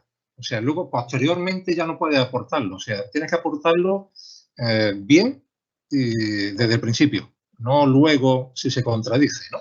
Incluso, bueno, eso es la pauta esencial en derechos civiles, que si estamos de acuerdo entre los compañeros, pues se admite como documental y si no, pues pasa a pericial, ¿no? Si fuera audiencia previa, pues ya veríamos que se nombra pericial o, como han dicho los ponentes, una contrapericial. Aquí Manuel dice que también, Manuel, he puesto unas pocas, ha puesto muchísimas, he seleccionado unas pocas, luego te contactaré en privado el resto. Así que la pregunta es ¿cuándo entienden que hay que impugnar? Nada más producirse un delito de defensa. Ahí también otra cuestión procesal, hay que impugnar lo antes posible para que se convierta, dice la ley de procedimiento civil, si estamos en el ámbito civil, que cuando se impugna se convierte el documento en instrumento. Entonces, el instrumento ya es objeto de pericial. Documento más documental o documental, es un tema documental, pero cuando se impugna se convierte en instrumento y es objeto de pericia. Eso ya es otro tema también procesal, ¿no? ¿Hay alguna prueba documental que le interesa como peritos que se pida en fase de instrucción? Si queremos pedir una prueba, bueno, sí, también, Manuel, pues depende, ¿no? De la instrucción, la dirección técnica que se haga del procedimiento, ¿no? Depende, tienes que, incluso, yo siempre recomiendo tener un perito informático de cabecera, yo tengo unos pocos, y también contamos con vosotros, a partir de ahora, ¿no? Con Cyberforensic, y decir, mira, oye, ¿cómo planteo yo este tema? Incluso ya le comentaba a Fernando como anécdota que alguna vez he servido de intérprete entre el perito informático y el compañero. Es decir, mira, no me estoy enterando de lo que me dice el abogado y no me estoy enterando de lo que me dice el perito. Y digo, bueno, pues yo te lo traduzco. Yo, como sabéis, mi despacho es derecho más informática, me gusta el 50% el derecho y un 50% la informática. Y pues establecer la estrategia, ¿no? Incluso siempre contás con un perito y dice, oye, voy a plantear esto, ¿cómo lo ves? Voy a seleccionar otras preguntas. Aquí hay algunas que ponen precio de los peritajes, esto ya lo podéis hablar con ellos directamente. Incluso voy a seleccionar otra, no sé cómo vamos de tiempo, Laura, porque aquí veo que se han animado las preguntas al final. Tiramos, ¿no? Tira para adelante. O sea, aquí Internet no lo cierran, ¿no? Vamos a ver. Aquí, por ejemplo, voy a seleccionar alguna que sea interesante. Esta también lo ha hecho tema de WhatsApp, de redes sociales, de Facebook. ¿Cuánto tiempo necesitáis para poder verificar una publicación de Facebook cuando no sé si es el administrador? Bueno, eso es un tema de redes sociales y sería la acreditación de un hecho en la web, ¿no? Rosario, ¿cómo lo ves? ¿Habéis hecho alguna certificación de algún contenido de redes sociales? Sí, de redes sociales hemos trabajado bastante, con Facebook y con Twitter sobre todo. Y en cuanto a lo que tardaríamos en hacer ese trabajo, que creo que es lo que pregunta la compañera, si es acreditar unos comentarios o unas publicaciones, pues en torno a entre 24 y 48 horas podríamos tener el trabajo hecho. Aquí también Mari Carmen, que es la que está detrás de Anonymous, que ya me lo ha dicho por privado, dice, ¿cómo se aporta un correo de forma digital a través de un informe pericial? Parece que es la única forma, aunque también el servicio de Actamail. ¿Qué pensáis del servicio de Actamail? ¿Conocéis a un servicio de correo certificado a través de un prestador cualificado de servicios de confianza? Vosotros es que la verdad es que esta pregunta tampoco es para vosotros, la voy a responder yo, porque vosotros vais a cuando hay problemas, sois los mecánicos, ¿no? O sea, estáis repasando el dispositivo, estáis repasando la evidencia digital, ¿no? Y aquí, por ejemplo, el Actamail os quita un poco de trabajo a vosotros, ¿no? Porque es mandar un correo electrónico certificado y entonces estáis utilizando una serie de servidores seguros y que se apoyan en certificados de sello de tiempo y certificados digitales en el que un prestador cualificado de servicios de confianza pues está dando veracidad del envío, de la integridad y demás. Eso es incluso con el nuevo reglamento EIDAS, que ya se ha transcrito y ya se ha traspasado se modificó la ley de firma digital, pues sería otra forma que vosotros casi os quita un poco de trabajo, ¿no? Porque esa utilización de un servicio seguro de Actamail, que a través de un prestador cualificado de servicios de confianza, pues ahí ya no intervenís vosotros. Vosotros intervenís cuando se ha mandado un correo o no se ha hecho de una forma y ya vais analizando e incluso podéis dar un par de notas de cómo aportar el correo de forma cuando no se haya utilizado un servicio de Actamail. ¿Cómo podría ser una forma medianamente válida para no tener que acceder a la pericial? Sí, es que sin pericial, para empezar, el usuario no va a saber extraer correctamente bien el correo siguiendo una cadena de custodia, porque aquí tenemos también varias casuísticas. O sea, el correo, si está alojado en la nube, hay que hacer un procedimiento. Si está alojado en el PC, en local, hay que hacer otro procedimiento, porque en ese caso estaría alojado en un archivo PST. Si el servidor es un servidor propio, habría que hacer procedimientos diferentes. Entonces, claro, según donde esté alojado el correo, hay que hacerlo de una manera u otra. Por ese motivo, principalmente es por lo que hay que contar con un perito informático para extraer el correo con todas las garantías legales en cuanto a cadena de custodia y después de extraerlo poder hacer esa pericial y analizarlo a nivel técnico. Si pretendes extraer tú el correo para presentarlo, no sé si vas a saber extraerlo, y en el caso de que sepas extraerlo, simplemente lo que estarías haciendo es presentar una evidencia digital, pero no la estás presentando analizada. O sea, no solamente es extraerlo y presentarlo, es extraerlo, analizarlo y después presentarlo. Yo confirmo lo que dice Rosario. Yo cuando tengo que analizar una cabecera técnica de un correo electrónico, llamo al perito, aunque yo sepa hacerlo. A mí todavía se me escapan muchas cosas, incluso decir, mira, fulanito, aquí tenés las cabeceras técnicas del correo y vamos allá, ¿no? Siempre que lo haya, incluso tenéis que consultarlo de forma previa. Oye, ¿cómo guardo o cómo conservo este correo para que luego tú puedas analizármelo y no te lo cargues, no te lo reenvíes? No te reenvíes, oye, reenvíame el correo electrónico, la otra parte que... No, si te lo reenvían tú ya intervienes en las cabeceras técnicas y tus servidores influyen en quién lo ha recibido. O sea, no podéis decir que la aportación de un correo electrónico es al cliente reenvíamelo a mí que soy abogado, yo lo aporto. Tampoco, o sea, tenéis primero que consultar con el perito y la forma en que se tiene que aportar. Y sobre todo ya os digo yo que es complejo y que hay que analizar cabeceras técnicas, que no es la cabecera de correo normal, sino la que se figura en propiedades, y eso es objeto de una pericia. Incluso ya, como había dicho antes Mariel, preverlo por si vais a impugnarlo, ¿no? Entonces ya sabéis cómo va el asunto. Si veis que el compañero no hay buena sintonía y es totalmente contencioso, pues ya sabéis que os lo va a impugnar. O sea que tenéis que ir preparados ya con una pericial de las pruebas que fundáis. Luego también, por ejemplo, aquí quiero, para ya acabar el tema de los pantallazos, que yo me he divertido haciendo antes la modificación de pantallazos, solo tenemos pantallazos. Dice, ¿cuánto tiempo? Es que si la quitas no tenemos pantallazos. El pantallazo, ya nos han dicho tanto Rosario como Fernando, eso no es totalmente manipulable. Yo aquí añado una sola cosa que siempre suelo comentarla en este aspecto. Si está huérfana la prueba digital, si no tenéis otra cosa, entonces sí tiene que estar auxiliada de medios técnicos, ¿no? Apoyándonos en lo que dice la sentencia del Tribunal Supremo y demás, ¿no? Pero también si tenemos el resto de pruebas, y si tenemos un pantallazo, y luego tenemos un testigo, y luego tenemos un contrato, y tenemos un conjunto de pruebas que se van engranando y entonces ese pantallazo sí, con el libre apreciación de la jueza que hace el juzgador en primera instancia, o sea, lo que el juez hace una valoración de la prueba, pues puede servir, pero ya, también tenéis que tener en cuenta si podéis hacerlo o no, o sea, si tenéis más pruebas o no. Bueno, pues si queréis comentar algo más de los pantallazos, voy seleccionando alguna más.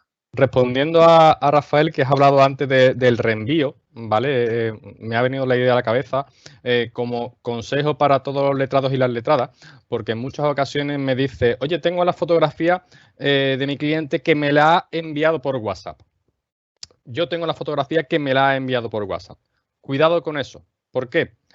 Porque cuando uno tiene una fotografía en su propio móvil y la envía por WhatsApp, sobre todo los audios y las fotografías, lo que hace automáticamente WhatsApp es un barrido de información, es decir, es simplificar ese archivo para que ocupe menos y sea más fácil de enviarlo. Es decir, si tú haces una fotografía con tu móvil y tú la visualizas en tu móvil, podéis hacer la prueba, podéis ampliar incluso esa fotografía y ver la calidad que tiene esa fotografía. Si la envías, se la envías a tu mujer y abres esa misma fotografía en el móvil de tu mujer. Y verás que la calidad gráfica incluso es inferior. Eso por una parte, que no afecta tanto. Pero a nosotros lo que nos afecta es que los datos internos, es decir, las tripas de esos archivos digitales, han desaparecido. Se han quedado totalmente asépticos y toda esa información que nos podría trasladar el archivo original de con qué cámara de fotos, con qué móvil se ha hecho, día, hora, incluso ubicación, GPS.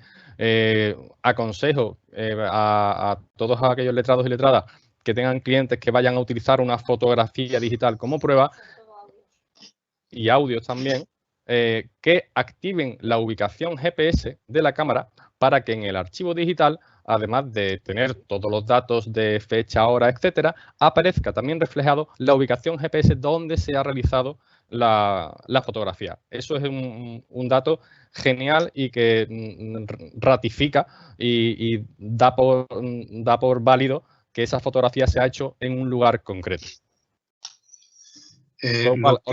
Olvidaros de cuando vayáis, en resumen, cuando vayáis a utilizar un archivo digital, que ese archivo digital no haya sido reenviado por WhatsApp, dado que se ha limpiado toda la información que nosotros utilizamos para hacer la pericial.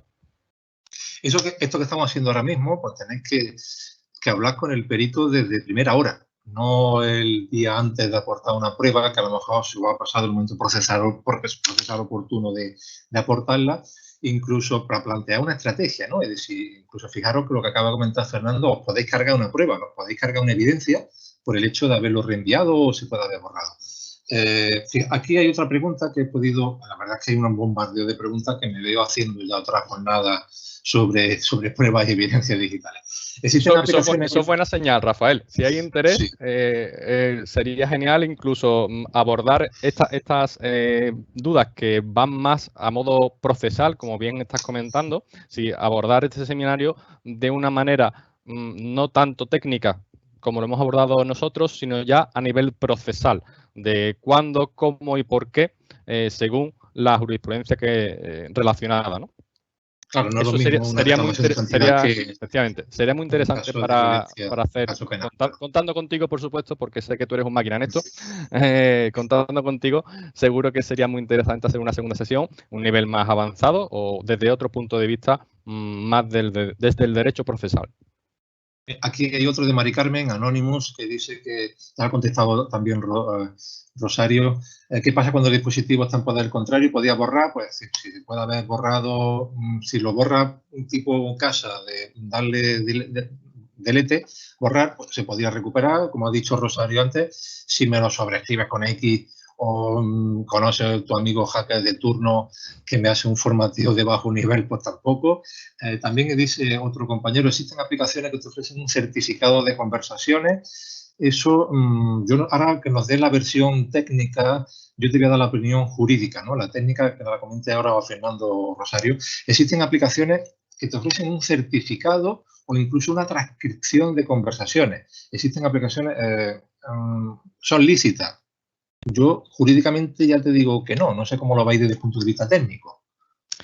Hombre, partiendo de la base que ya incluso la figura de la pericia informática está todavía en estructura básica y se sustenta en las pocas jurisprudencia que hemos visto y la que vamos a hablar, la que vamos a tratar en el artículo de la semana que viene, si ya eso cuesta trabajo que el juzgador aprecie esa valoración de la prueba, incluso nosotros ratificando y explicando los porqués, imaginémonos que el juzgador tiene que evaluar todo eso fiándose de una supuesta aplicación que tiene un supuesto certificado, que ese certificado se le ha concedido una supuesta entidad, sería una catástrofe. Es decir, si ya a nosotros nos cuesta explicarnos y nos cuesta que no se nos valore, cuando ya hablamos de un ente que no tiene cara, que no puede ratificar el informe, yo lo vería arriesgado, la verdad. Arriesgado y te lo impugnan sobre la marcha, ¿verdad? Aquí, por ejemplo, otra pregunta que... Referente a esto que estabais comentando de usar un tercero para certificar una conversación, ese tercero probablemente lo que hace es certificar lo que está viendo, pero lo que no hace es extraer la base de datos de WhatsApp, por ejemplo, y analizar la base de datos en profundidad. Entonces, volvemos un poco a lo mismo, no está analizando la evidencia en sí, está certificando lo que se visualiza. Claro, y otra cosa importante a tener en cuenta con este tipo de aplicaciones, ¿vale? Certificadoras, es que estamos poniendo en nuestra intimidad, nuestra privacidad, en manos de una página web o de una aplicación. Cada uno que entienda su privacidad y valore su privacidad. Nosotros, obviamente, con el contrato que realizamos con el cliente, tenemos absoluta confidencialidad y estamos obligados por ley a llevarlo. Cuando se conceden ciertos permisos, que de hecho eso sería muy interesante hablarlo en otra sesión, Rafael me estará conmigo en cuanto a los permisos de las aplicaciones, las barbaridades a las que estamos concediendo permisos al instalar aplicaciones. Eso es bastante interesante. Podríamos hablar en la siguiente sesión. Ejemplos de estafas en este tipo de aplicaciones también existen. Existen como, por ejemplo, introduce el móvil de tu pareja y te decimos en qué ubicación GPS está. Simplemente tienes que abonar 75 euros, ¿no? Es imposible que con un número de teléfono, ni siquiera la policía, solamente con el mismo número de teléfono se pueda ubicar con exactitud dónde está un teléfono ubicado, sobre todo si el terminal no tiene el GPS activado, sería por triangulación de repetidores. Lo que me vengo a referir, cuidado con estas supuestas entidades certificadoras que en ocasiones no es que solamente no aporten garantía, sino que pueden ser supuestas estafas. Totalmente de acuerdo. Y si vaya a confiar en una autoridad que sea una autoridad certificadora y sobre todo de servicios cualificados de confianza y que esté publicada en el Ministerio del Interior, y entonces esos certificadores sí, pero cualquier aplicación, como están comentando Fernando pues, y Rosario, eso no tiene ninguna validez. Aquí, por ejemplo, también he rescatado unas preguntas. Dice, ¿se podría acreditar una prueba de amistad por redes sociales? Yo creo que eso más bien sería no una pregunta técnica, Carmen. Eso sería más o menos, aquí están mandándose mensajitos y demás, pues eso sería una prueba de valoración, no una prueba técnica, ¿no? Mercedes Rueda, si se analiza la foto del móvil del cliente, esta sí me gustaría que Rosario matizara algo. Dice, si se analiza la foto en el móvil del cliente, no se borrarían las huellas o datos digitales, ¿no? O sea, creo que ahí se pone que cuando te trae el móvil el cliente, dice, mira la foto. Ahí se estropea algo. Cuando me dan un teléfono móvil, nunca se analiza la evidencia dentro del teléfono móvil. Yo extraigo esa foto del teléfono o extraigo un audio del teléfono, manteniendo una cadena de custodia, por supuesto, y ya en mi ordenador, con el software que yo tengo dedicado a informática forense, entonces hago ese tipo de análisis, pero nunca en el teléfono de la persona. Se extrae la evidencia y se analiza luego aparte. Además, ya Rosario también ha explicado la forma de extraer la evidencia, ¿no? y demás, pero para tranquilidad de la compañera, no por visualizarla, no se estropea nada por visualizar esa foto. No, claro, por visualizar la foto no pasa nada. Mientras no la edites con un editor de fotografía, no hay ningún peligro, claro. Eso, Madupri dice, mete ahora mismo mete el móvil en una bolsa y me lo presenta, ¿no? Y no lo vuelva a ni apagar ni a encender, ¿no? O algo así, ¿no, Rosario? Sí, van por ahí los tiros más o menos. Sí, el capturarlo y demás. Luego hay muchas preguntas de tipo que ahora me deja Laura conectado, son tipo procesal, ¿no? O sea, incluso que si la administración, aquí como dice Alfredo, si la administración de justicia contempla las periciales judiciales informáticas justicia gratuita, es un tema totalmente procesal, ¿no? ¿La habéis tenido alguna vosotros en tema de turno de oficio? Existe. Ahora, existe, por supuesto que existe. De hecho, son peritos judiciales informáticos. Y cuando se va de parte se llama perito informático y cuando se va de oficio, que nosotros estamos registrados en ese listado, son peritos judiciales informáticos. Para registrarse en ese listado hay que tener, por supuesto, una titulación oficial, como hemos dicho al principio. ¿Qué sucede? Esto es como un unicornio. Si no conocemos a ningún perito o que se le haya solicitado judicialmente, o si conocemos a alguien, se le ha solicitado en una o dos ocasiones a lo largo de toda su carrera. Esperemos que esto vaya avanzando y que sea algo más común, que la justicia gratuita de oficio abarque la pericia informática.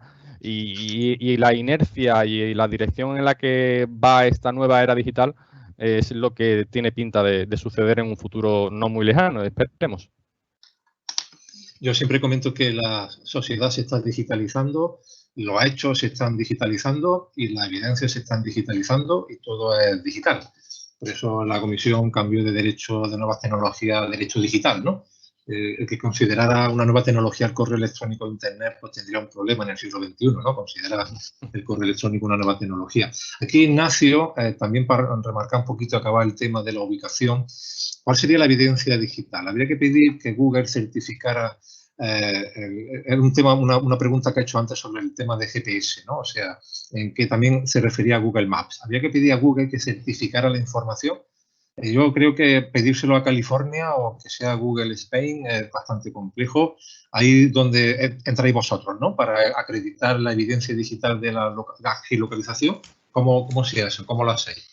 Sí, en principio, cuando hemos tenido que certificar una ubicación, lo que haría el cliente es facilitarnos su usuario y su contraseña de Gmail y a partir de sus datos ya podemos entrar en su perfil. Concretamente entramos donde está la parte de localización y de ahí es de donde podemos extraer esa evidencia. Pero no haría falta pedírselo a Google. Con vosotros es suficiente, no hace falta. Además sí, que sí. Si tienes tiempo y Google puede atender a los millones y miles de usuarios, miles de millones de usuarios, a lo mejor estás sin caso a ti y te dan, es una broma, Ignacio. Confía en el perito, para contestar a tu pregunta, confía en el perito y yo creo que queda, yo también lo considero totalmente certificado como una pericial, ¿no? nadie falta pedir certificación a Google y demás. Antonio Rubio, esto ya entra dentro de la estrategia, ¿no? ¿En qué supuesto que se aportan pruebas de contrario sin pericia es aconsejable su impugnación sistemática? Es un tema de estrategia procesal. Eso es lo que vosotros vayáis viendo, ¿no? O sea, la impugnación sistemática, bueno, no sé, como compañero, depende, como hemos dicho antes, de cómo esté el asunto, ¿no? De cómo se estén comportando los clientes de cada parte.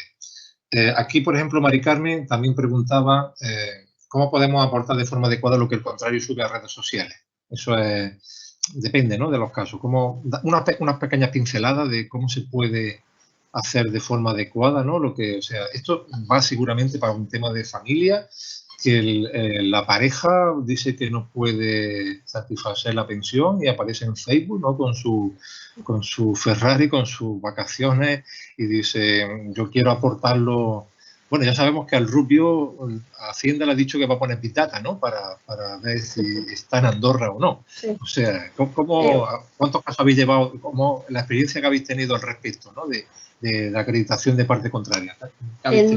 Bueno, lo que comenta la compañera de extraer la evidencia, que en este caso serían comentarios en redes sociales, volvemos a lo mismo. Lo que no vale es hacer una captura de pantalla, presentar eso. ¿Por qué? Porque esa captura de pantalla tú la puedes manipular como quieras. Entonces, lo correcto sería que un perito te extrajera esas evidencias con todas las garantías legales para demostrar que no está manipulado y que lo que se presenta es real. Incluso acompañarnos al notario, ¿no?, con el perito acreditara, ¿no?, la conexión válida, ¿no? Bueno, en este caso podríamos usar la figura del notario y desplazarnos hasta una notaría, o podríamos usar un testigo web, en este caso, para hacer la captura de evidencia. Un tercero neutral, digamos.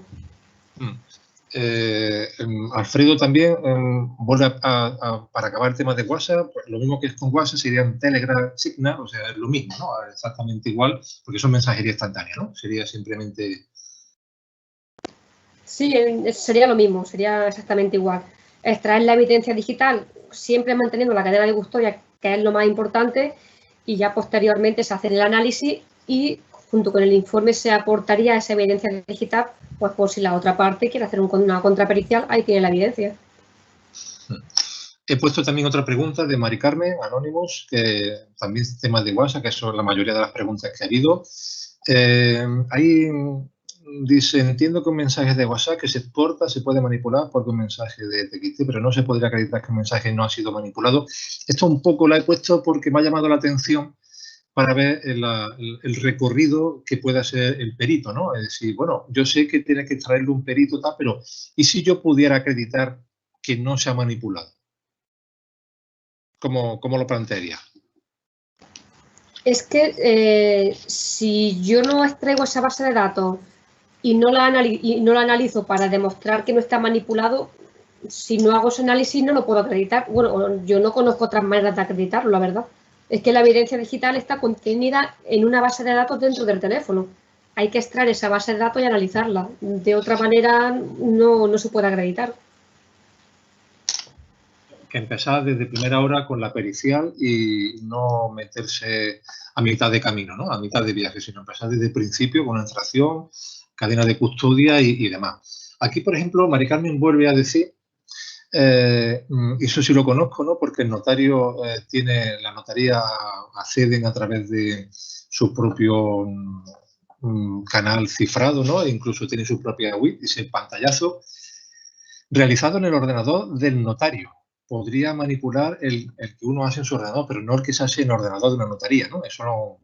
¿Habéis tenido algunos casos en que se ha hecho pantallazo delante del notario? No hemos tenido ningún caso. No sé si los notarios hasta qué punto acceden a hacer eso, la verdad, porque el notario efectivamente saca un pantallazo, pero el tema está que antes de que llegue al notario puede estar manipulado, como el ejemplo que he puesto del correo electrónico.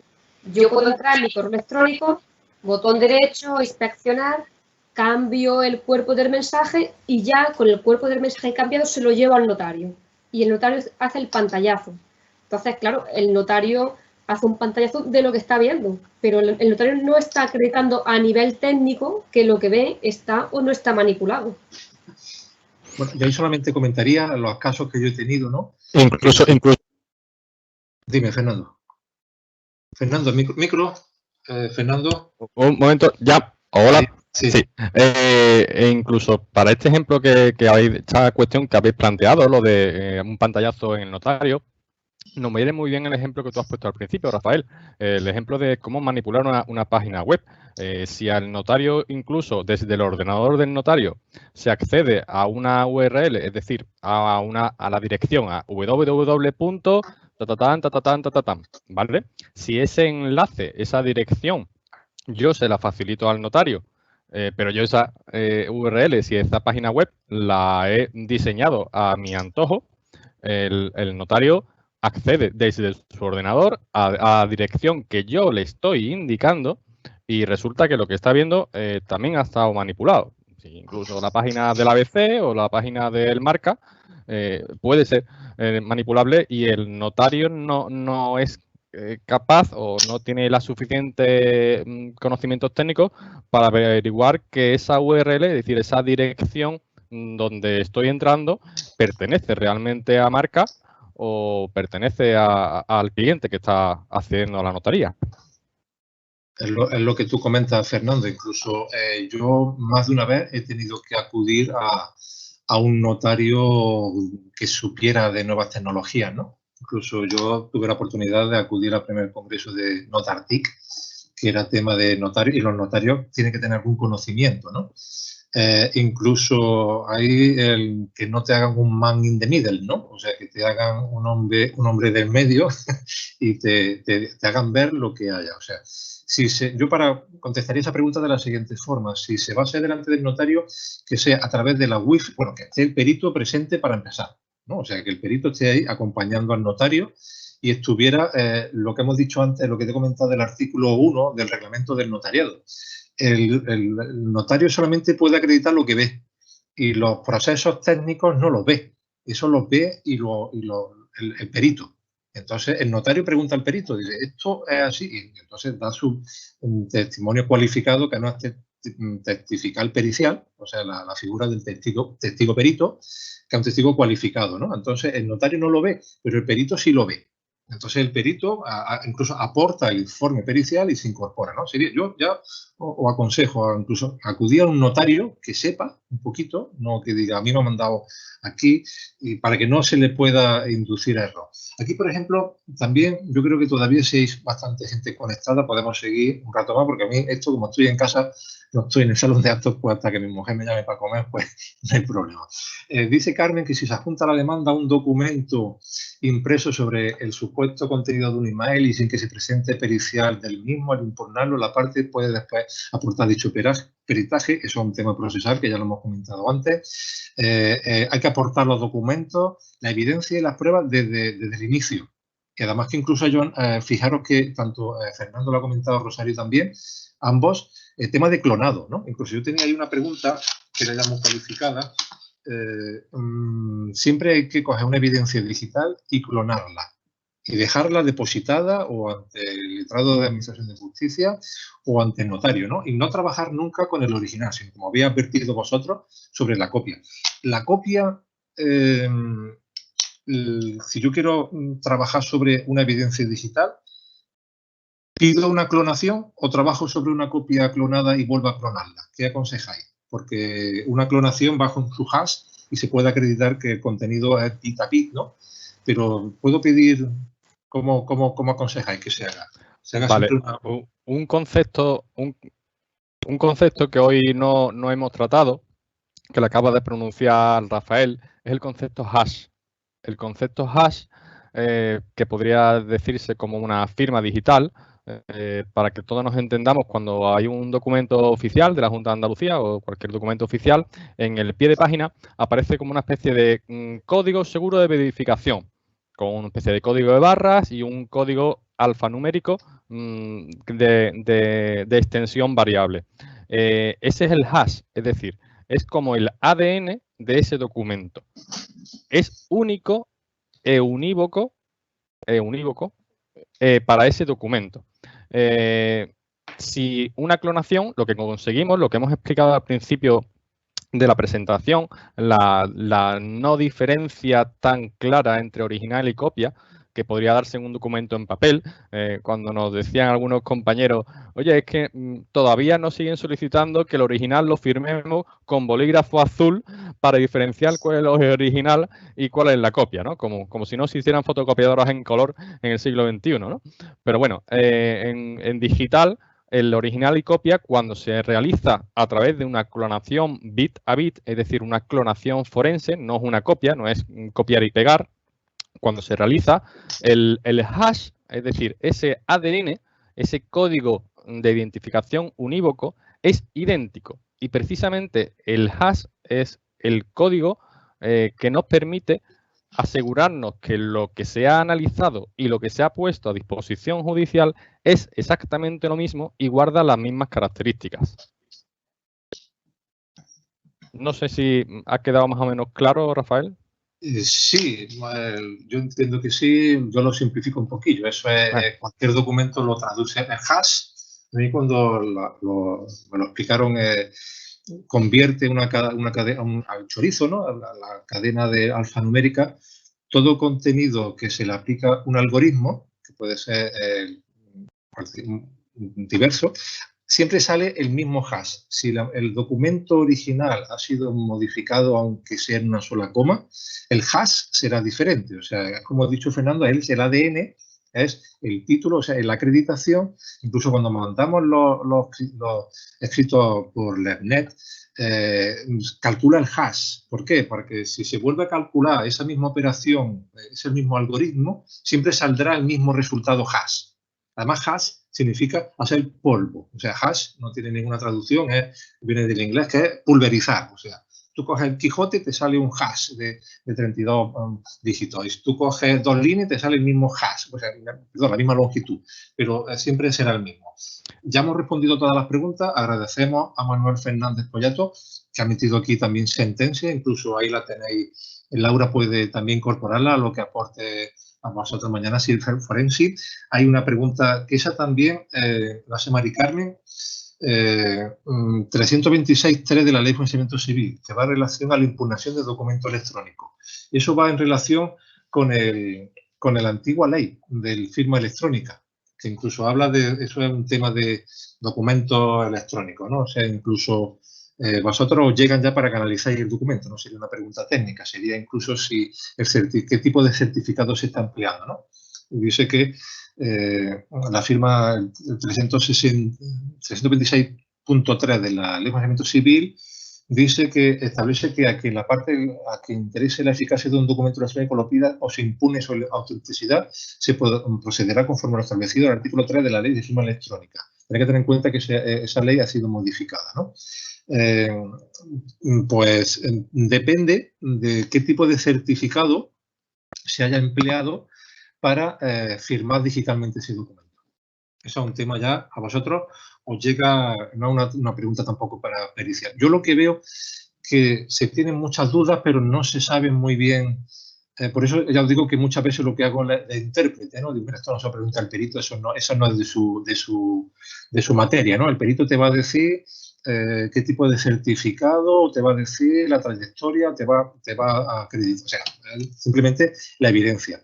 Y temas de impugnaciones y demás, pues son temas procesales. Yo lo que haremos aquí sería otra más procesal, ¿no? Incluso con el nivel que tiene compañeros como Manuel Fernández Pollato, tienen bastante jurisprudencia al respecto, ¿no? Y luego una última pregunta ya para ir concluyendo, que son ya las 8 menos 10, que eso es lo malo de teletrabajar, ¿no? Que dice que iremos cortando así, porque estás teletrabajando y dices, bueno, pues creo que ya es de noche.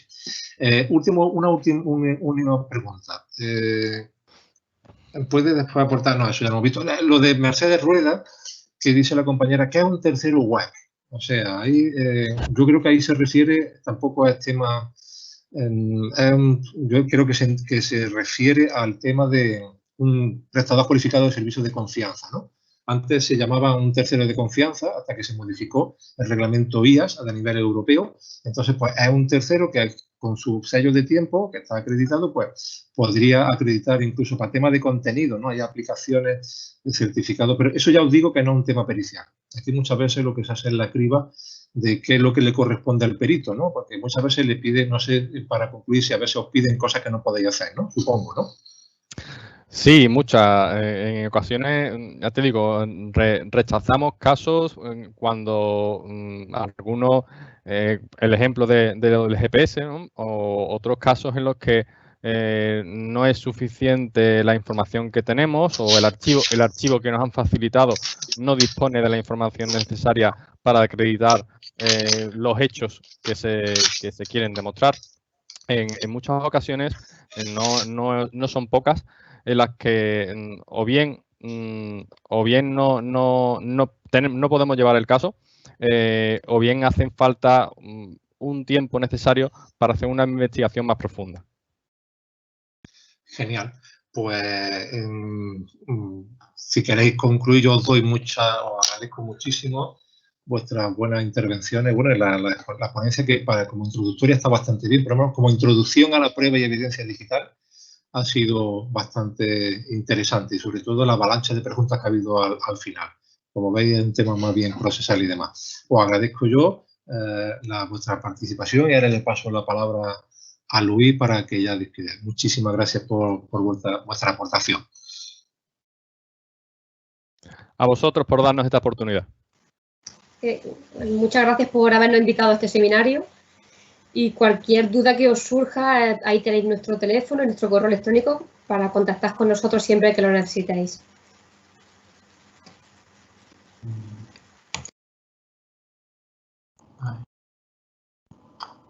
Me corresponde a mí... Cerrar, Luis. ¿Me escucháis? Me corresponde a mí cerrar la sesión esta y la impresión que a mí me ha quedado es que esto es solo el principio, que es como un aperitivo y que tenemos que seguir haciendo sesiones de este tipo, incluso algunas ya con temas más concretos, porque se ha hablado del WhatsApp, del correo electrónico, de Facebook, incluso de la cronología de Google, y podemos hacer incluso sesiones más cortas, pero para temas concretos en los que cada uno, pues ya estamos teniendo experiencias judiciales que no sabemos cómo resolver, ni cómo aportar, ni cómo impugnar, y que sería más interesante desarrollarla individualmente. Yo, mientras siga siendo responsable de esta comisión, intentaré que tengamos, ya que tenemos esta herramienta del Team, seguir haciéndolo online, ya que presencialmente no se puede, e intentar, aunque sea así, pues ir organizando más sesiones en las que podamos seguir informando y aprendiendo cada día más. Muchas gracias a todos por vuestra presencia y asistencia y bueno, enhorabuena a los ponentes. Buenas noches.